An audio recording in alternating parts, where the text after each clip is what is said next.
Well, hello there. This is Dr. Andrea Purcell, and you're watching Straight from the Doctor's Desk, where natural medicine is used as the first resort to achieve the health and life that you love. And today we're talking about skin. How can we get healthier looking skin? And how can we support our skin using natural medicine and natural therapies? Well, that's what we're going to talk about today. Western medicine has dermatology, an entire specialty dedicated to the diagnosis and treatment of skin conditions. In the last 15 years, medical aesthetics and plastic surgery have become the new normal for addressing pesky skin conditions as well. Conditions that do not respond to topical treatments, anti-aging creams, or moisturizers. Really, at every point or some point in every woman's life, she will be obsessed with her skin. And it could start as early as adolescence with acne, eczema, or dry skin. It may show up during pregnancy as stretch marks. Or she could just wake up one morning at 40 and realize that wrinkles have appeared overnight. Some women right around 50, 60 become dismayed at the loss of the elasticity of their skin. So whatever the age, skin plays a huge role in our confidence, our self-esteem, and even our higher ability. So it can influence our job potential too. I had a patient in her late 50s ask me about Botox and fillers because she wanted to interview for a new position, and she was concerned that she looked old and maybe wouldn't be considered for the job. So this is the world that we live in today. People who we do not know are making decisions about us based on how we look, our external appearances. And really, I feel that this feeds into the greatest myth of all time, which is that self-satisfaction comes from things outside of us. So the desire to appear younger really doesn't help. 60 is the new 50, 50 is the new 40, etc. So natural medicine has a different approach to skin health, and we're going to talk more about that now, because skin health, much like self-satisfaction, is an inside job. So simply put, it has less to do what's happening on the outside and more to do with what's happening on the inside.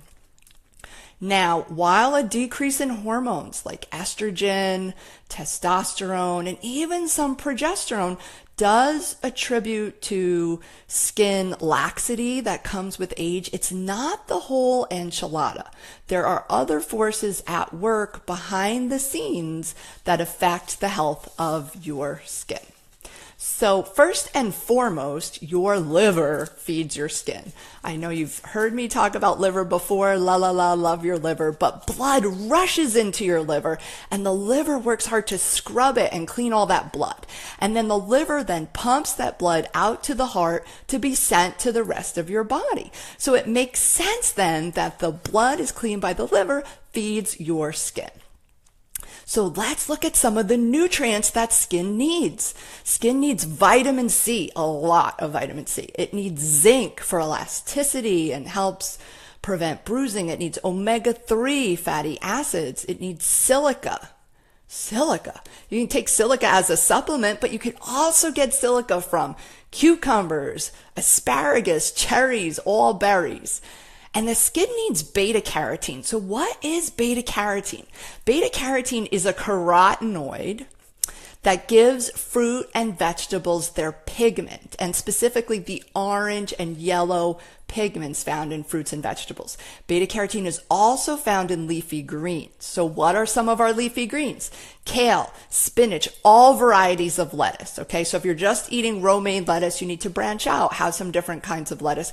And chard. You've seen the rainbow chard, the red chard. They have the chard that has more yellow, so that would be more beta carotene in the stems. And then fruits include mango, papaya, cantaloupe, watermelon. Some of the vegetables that contain beta carotene would be carrots, sweet potato, broccoli, tomato, and all your winter squashes, your butternut, your acorn, and even pumpkin. So when I think about mangoes, I can't help but remember that line from the Jimmy Buffett song. You can shake the hand of the mango man as he meets you at the border, right? So mangoes are so high in beta carotene. Have you ever met a mango man? I met one while I was traveling through Ecuador. He had a little cart, overflowing with mangoes, and he charged 50 cents for a mango, and he would peel it for you, cut it, and hand it to you in a paper cup. So mangoes super high in beta carotene, and I just want to say that for living on the equator, Ecuadorians have some of the lowest levels of skin cancer. In fact, skin cancer weighs in as the 47th cause of death in Ecuador. So I have an idea. Maybe we should swap out all of our food trucks filled with, pulled pork and tacos and bring in some mango trucks. How does that sound?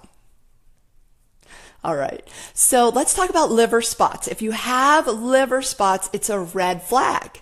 It's your liver demonstrating to you that the blood coming from your liver to your skin is either deficient in some of these essential nutrients that we just talked about, or there may even be toxins coming out of the liver that the liver wasn't able to process that are now showing up in your skin. So liver spots, just to be clear, they're darkened patches that develop on your skin with age. And they develop there because they are a result of long-standing deficiencies that your body just hasn't gotten those nutrients. So let's say it hasn't gotten silica, or it hasn't gotten very much beta carotene.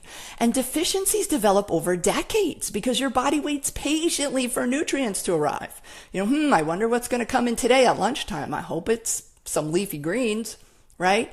So just to give you an idea, when I start working with someone, typically liver spots will start to fade after about a 3-week detox or a high plant-based change to the diet that they were eating before. And I know I probably sound like a broken record at this point, but you should shoot for 5 servings of fruits and vegetables each day. And if you really want to help your skin, you should focus on the foods that I have listed above and what I've talked about, and eat them consistently for 2 months.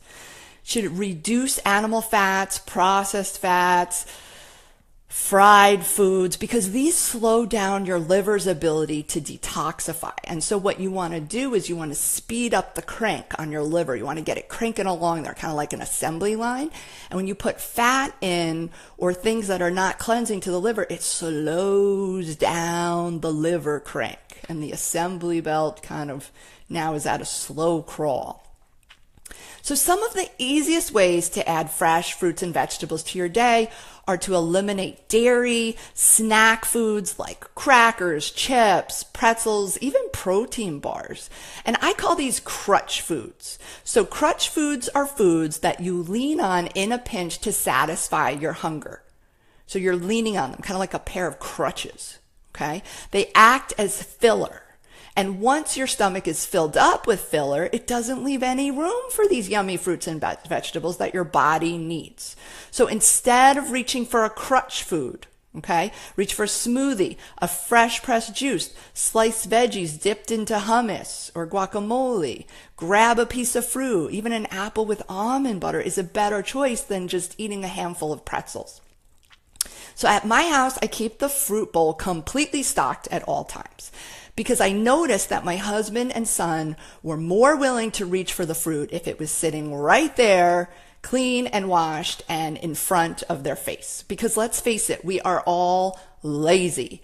And when it's there, we eat it. And when it's not there, we don't. So if you don't see the apple, you don't see the bowl of plums, or if you don't see the blueberries, you're going to go for those pretzels.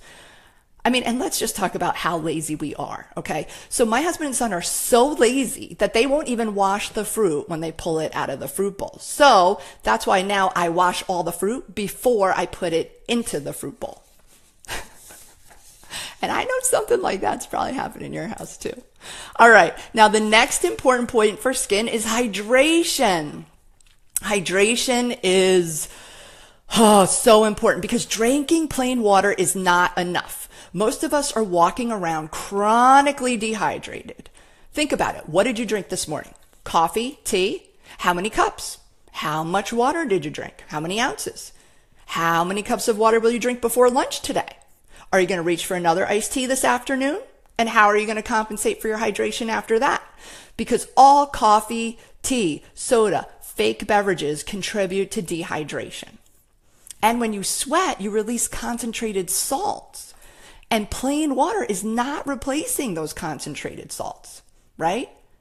AKA electrolytes. So plain water does not replenish the electrolytes that you need for water to be properly absorbed by your cells. So good hydration comes from water combined with really electrolytes from fruit. So a good example of this would be lemon water or lime water, where you squeeze a quarter of a lemon into 16 ounces of water and you drink 2 glasses of it each day. Because fruit really provides the best hydration money can buy for dried out, sagging skin. That's because when fruit absorbs water into itself, those water molecules are transformed into something that your body can readily absorb. It's like fruit packages it all for you. And coconut water is an excellent example of this. So consider fresh pressed juices that are high in water content and mineral salts. Things like celery juice, cucumber juice, watermelon juice, fresh squeezed lemon or lime into your juices.